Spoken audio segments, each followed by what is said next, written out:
the course of consulting Kenyans from all walks of life during the formulation of the bottom-up economic transformation agenda, the foundational contribution of health to citizen well-being and the role of costs in driving up poverty were identified as chronic. The implications are very clear, and we cannot afford to delay the delivery of universal health care anymore. Consequently, we have instituted radical reforms in the provision of healthcare services in Kenya, including the enactment of 4 new laws that will anchor the implementation of this bottom-up approach to healthcare. I am tremendously grateful to this House and honorable members for enacting the Primary Health Care Act, the new Social Health Insurance Act, the Digital Health Act, and the Facility Improvement Financing Act. These laws, honorable members, will usher in and guarantee a new era in the provision of health care, covering all essential services from preventive, promotive, curative, palliative, and rehabilitative services, guaranteeing every Kenyan access to comprehensive and quality health care.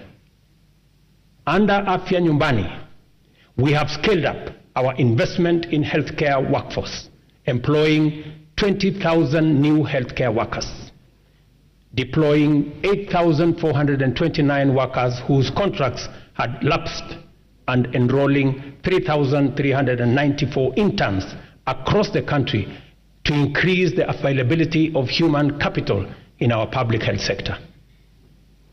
Working with county governments, and I'm again grateful to them, we have taken measures to resolve the perennial challenge of human resource management in the health sector, occasioning strikes,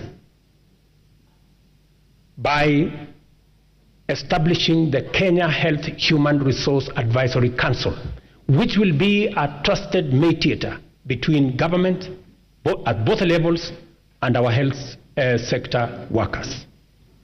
Further, under the Afya Nyumbani model, we identified preventive care as an essential pillar of healthcare service delivery because it enables Kenyans to manage their conditions early enough before they cause serious harm in their well-being and productivity.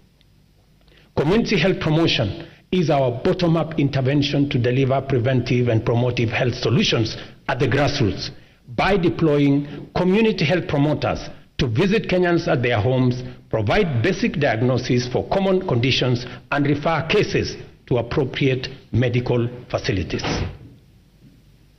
Together with all the 47 counties, and again, I am grateful to the governors, we have deployed 100,000 community health promoters fully equipped with the necessary kits and an electronic community health information system.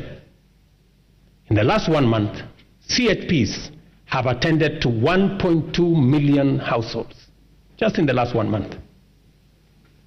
I spoke on phone to Mr. Masood Dirie, a community health promoter in Garissa, yesterday, who told me he has been a community health promoter, health volunteer since 2011.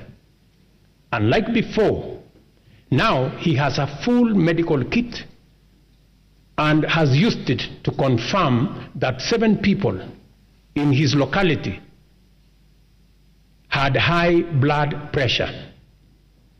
In a twist of fate, he tested himself and discovered that he too had high blood pressure.